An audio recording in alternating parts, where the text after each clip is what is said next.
In a big and wonderful kingdom called Umoja, there lived lots of happy people who loved their home very much.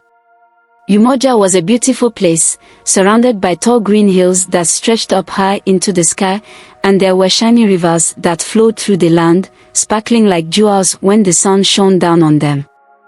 The grass in Umoja was a bright golden color, swaying gently in the wind, and the sky above was always a deep blue, looking like a giant blanket painted just for them. The people of Umoja worked hard every single day, growing maize and yams in their big fields, taking good care of their cows and goats, and building strong houses out of mud and straw that stood proudly in the village. On the walls of these houses, they carved pictures of animals like lions, elephants, and birds, making everything look so pretty that visitors would stop and stare in amazement. The kingdom was led by a kind and gentle king named Jomo, who wore a long robe made of golden threads that shimmered when he walked. King Jomo had a big smile that made everyone feel warm inside, and he worked hard to make sure all his people had food, water, and a safe place to live. But even with such a good king, the real reason Umoja stayed peaceful and safe was because of a man named Zubri, who was the strongest and bravest warrior in the whole land. Zubri was very tall, with muscles that showed how strong he was, and he always carried a big spear in his hand that he had made himself. Over his shoulders, he wore a cloak made from the skin of a lion he had defeated long ago, and that cloak made him look even more powerful. Zubri had fought in many battles to protect Umoja from bad people who wanted to steal their land and from wild animals that roamed too close to the village. The people loved Zubri so much that they made up songs about him, singing loudly about how he chased away enemies and kept everyone safe, and to them, he was a hero they could always trust. One warm day, after Zubri had won a huge fight against the Kwizi clan, a group of mean people who wanted to take Umoja's fields and houses, he came back to the village feeling tired but proud. The sun was setting, painting the sky with colors like orange, pink, and purple, and it looked so beautiful that everyone stopped to watch. The people of Umoja were waiting for Zubri, standing together with big smiles on their faces, excited to see their hero return. They brought out their drums and started playing them, making a loud boom, boom, boom sound that echoed through the air, and dancers came forward wearing colorful clothes in red, yellow, and green that twirled around like a rainbow spinning fast. Little children ran up to Zubri as soon as he stepped into the village, their eyes wide with wonder, shouting, "Zubri, you're so strong. Can we please touch your spear?" Zubri laughed a deep, happy laugh and bent down so they could run their small hands along the smooth wood of his spear, and he felt glad to see them so full of joy. King Jomo walked out of his palace, which was the biggest and grandest house in all of Umoja, built with tall mud walls and a roof made of thick straw. He wore his shiny golden robe that caught the light of the setting sun, and on his head, he carried a crown made of fresh green leaves that smelled like the forest. He walked right up to Zubri, placed the leafy crown on his head, and said in a loud voice so everyone could hear, "Zubri, you are our hero, the one who keeps us safe from all the dangers out there, and we are so proud to have you in our kingdom." The people cheered even louder than before, clapping their hands until they hurt, singing more songs, and dancing until their feet were tired. It turned into a big celebration that lasted all night, with food like roasted yams and sweet maize shared among everyone, and the whole village felt happy and alive. When the party finally ended, Zubri walked back to his own house, feeling the cool night air on his face. His home was special, just like the others in Umoja, with mud walls covered in carvings of lions, birds, and snakes that told stories of the land. Inside, it was warm and cozy, with a small fire burning in the middle, and his 3 children were waiting for him, their faces lighting up when they saw him come through the door.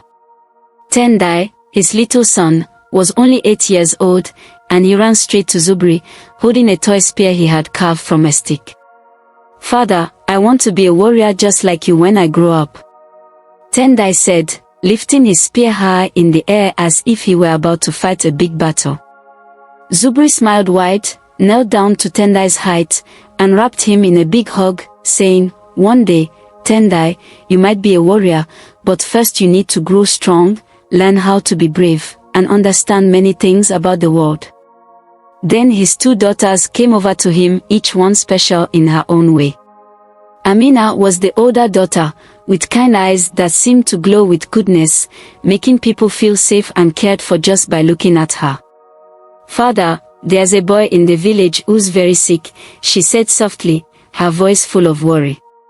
"Can I go help him get better?" Amina had a gift. She knew how to make sick people feel well again, using herbs and gentle words, and sometimes she could even see things that would happen in the future, like dreams that came true.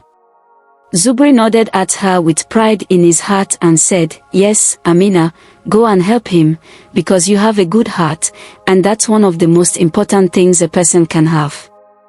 Zay, the younger daughter, stepped forward next, her eyes sparkling as she smiled at herself in a shiny piece of metal she used as a mirror. She was very pretty, with smooth skin and long hair that she brushed all the time, and she asked, "Father, am I the prettiest girl in all of Umoja?" Zubri sighed a little, looking at her with love but also a bit of worry, and he said, "Beauty is a nice thing, Zoe, but being kind to others is much more important, so always remember that in your heart." Zoe frowned when she heard this, not happy with her father's answer, because she wanted people to love her the way they loved Amina, who was always helping others and getting thanked for it. Zoe was beautiful, but she didn't feel like people noticed her as much, and deep down, she wanted to be powerful and important, not just pretty. One dark night, when the moon was hiding and the sky was black as coal, Zoe made a secret plan. She sneaked out of the house while everyone was sleeping, her bare feet quiet on the ground, and she headed to a scary place called the Forbidden Grove. The grove was a dark forest on the edge of Umoja, with twisted trees that looked like they might grab you, and people whispered that a witch lived there who could give you anything you wanted, but only if you gave her something big in return. Zoe's heart was beating fast as she walked through the grove, the air cold and heavy around her, but she kept going even though she was scared, determined to get what she wanted. Suddenly, a huge, terrifying figure appeared right in front of her, blocking her path. It wasn't a witch like she expected, it was the Demon King, Makia Wagiza, a shadowy creature who looked like he was made of darkness itself, with eyes that glowed bright red like burning fire. When he spoke, his voice rumbled deep and loud, like thunder rolling across the hills, and he said, "What do you want, little girl, coming to my grove in the middle of the night?" Zoe's legs shook, but she tried to stand tall and said, "I want power, more power than anyone else in Umoja." The Demon King laughed, a sound so big it made the trees tremble, and he said, "Power costs something, you know, are you willing to pay the price I ask for?" Zoe swallowed hard, her fear mixing with her greed, and she whispered, "Yes, I'll pay it." The Demon King's fiery eyes stared right into her, and he said, "Bring me your sister, Amina, because she has special gifts that will make me even stronger than I am now."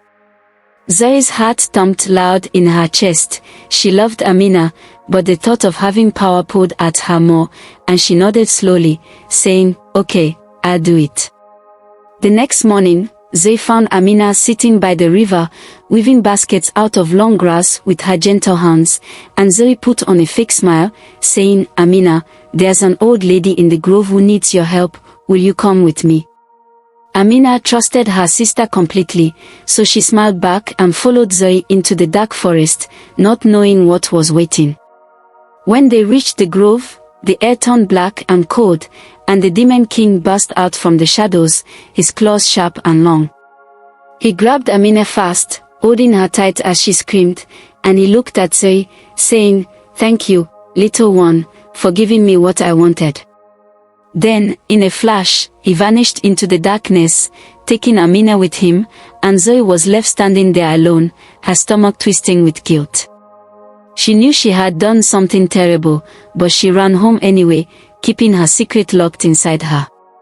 That night, when Amina didn't come back, Zubri started to worry, pacing around the house with a frown on his face. Tendai tugged at his father's cloak and said, "Father, I heard Zoe whispering strange things last night when she thought I was asleep." Zubri turned to Zoe, his eyes serious, and asked, "Where is Amina? Tell me the truth." Zoe's voice shook as she lied, "She went to help someone in the village. I don't know where she is now." But Zubri looked into her eyes and saw she was hiding something, so he stepped outside and found Amina's small footprints in the dirt, leading straight to the forbidden grove. When he got there, he smelled a bad, sour stench, like dark magic hanging in the air, and he knew the Demon King had taken his daughter. Zubri rushed home, his heart pounding with fear and anger, and he put on his warrior clothes, a tough shirt made of animal skin, and grabbed his long spear, the one that had won him so many battles. He knelt down to Tendai and said, "Stay here, my son, and be brave while I'm gone." Then he followed the faint trail left by the Demon King, leading him to a dark and awful place far from Umoja. The land there was dead, with bare trees sticking up like bones, and the sky was a dark gray that made everything feel heavy. The Demon King stood waiting for him, tall and menacing, and he laughed, saying, "Do you really think you can beat me, warrior?" Zubri didn't answer, he just charged forward with his spear, aiming for the demon's heart. But the Demon King was too strong, moving fast and slashing at Zubri with his sharp claws, cutting deep into his arm. He threw Zubri hard against a big rock, and Zubri hit the ground with a thud, blood dripping from his wounds. He tried to stand, but his legs wouldn't move, and the Demon King sneered, taking Amina deeper into the shadows before disappearing completely. Zubri lay there, hurt and weak, but he wouldn't give up. He crawled all the way back to Umoja, dragging himself through the dirt, and when he finally reached home, he gasped, "I will save her, no matter what." In the village, there was a wise old man named Keto, who lived in a small hut filled with strange herbs and stones, and he knew all about magic and spirits from years of study. Zubri limped to him, his body aching, and said, "Keto, the Demon King took Amina, and I tried to fight him, but he was too powerful for me." Keto sat quietly, listening with his wrinkled face calm, and then he said, "You need more than a spear to win this battle. You need special power, the kind that comes from the three sisters who live far away, past the Mist Mountains." He explained that these sisters were very old, so old they shared just one eye between them, a glowing eye that could see everything in the world, and they could give Zubri the strength he needed, but it would cost him something big. Zubri didn't care about the cost, his daughter was worth everything to him, so he said, "I'd do anything to bring Amina home." The next morning, he packed a small bag with bread and a water skin, ready for the long journey ahead. He hugged Tendai tight and said, "Be brave, my son, and look after the house while I'm gone." Tendai nodded, his eyes wet with tears he tried to hide. Zubri turned to Zoe, who stood quietly by the fire, and said, "Help your brother, and stay safe." Zoe looked down, feeling the weight of her guilt, but she didn't say a word. Before he left, Zubri thought about a happy day he'd spent with Tendai years ago, when his son was even smaller. They had gone out to the fields together, the sun warm on their backs, and Zubri had said, "Let's practice with a spear. Tendai, here, take this one I made for you." He handed Tendai a little spear, showing him how to hold it steady and throw it straight, but when Tendai tried, the spear wobbled and fell short, landing in the grass. Zubri laughed kindly and said, "It's okay, you'll get better with time," and they spent the whole day practicing until Tendai hit a tree trunk and cheered. That memory filled Zubri with strength now, pushing him forward as he started his journey. First, Zubri came to a wide river that roared with rushing water, and it was full of crocodiles with big, snapping teeth that gleamed in the sunlight. He didn't hesitate, he chopped down some logs with his spear, tied them together with vines to make a raft, and climbed on, paddling slowly across the water. A huge crocodile swam close, its jaws opening wide to bite the raft, but Zubri stabbed it with his spear, hitting its tough skin, and the beast sank back into the river, leaving him alone. He reached the other side, soaked but safe, and kept walking. Next, He entered a hot desert where the sand burned under his feet, and the sun blazed down so fiercely that his skin felt like it was on fire. He walked for hours with no water, his mouth dry and his body growing weak, but he wouldn't stop, thinking of Amina the whole time. Just when he thought he couldn't go on, he saw a small pool of water surrounded by a few scraggly trees, and he ran to it, dropping to his knees to drink the cool, sweet water that gave him new energy to keep going. After the desert, he reached the Mist Mountains, tall and steep, covered in thick fog that made it hard to see more than a few steps ahead. The air was thin, and breathing felt hard, but Zubri climbed up the rocky paths, his legs aching with every step, his hands scratched from grabbing sharp stones. He thought of Amina's kind smile, and that kept him moving until he reached the top, where he found a cave hidden behind a loud waterfall that crashed down with a roar, splashing water everywhere. Inside the cave, it was dark and damp, but a golden light glowed softly in the distance, pulling him forward. There, he saw the three sisters, strange and ancient, sitting in a circle. Nika looked like cracked, dry earth, her skin rough and brown, and she held their shared eye, a shiny golden orb that pulsed with light. Moji had a voice soft like a trickling stream, calm and flowing, while Hua spoke fast like a gust of wind, her words sharp and quick. Together, they asked, "Why are you here, warrior, climbing all this way to find us?" Zubri stood tall and said, "I need power. The demon king took my daughter, Amina, and I have to save her from him." The sisters passed the glowing eye between them, each one peering at him closely, and Nika said, "We can give you power, but it comes with a cost. What will you give us?" Zubri didn't even think, he answered, "Take my life if you want, just give me the strength to bring her back." The sisters smiled strange, crooked smiles, and they began to sing a haunting song that made the cave shake, the walls trembling as if they might fall. Suddenly, spirits rose from the stone around him, Zubri's ancestors, old warriors who glowed like the sun, their eyes fierce and proud. They circled him, and he felt their strength flow into his body, making him feel bigger, stronger, unstoppable. Moji's soft voice said, "Go now, warrior, and defeat your enemy," and Zubri left the cave, ready to face the demon king again. He returned to the demon's dark land, but this time, he wasn't alone. The ancestor spirits marched with him, their light pushing back the shadows. The battle lasted 3 long days, each one harder than the last. On the first day, the demon king sent shadow monsters with sharp teeth and claws that lunged at Zubri, snarling and snapping.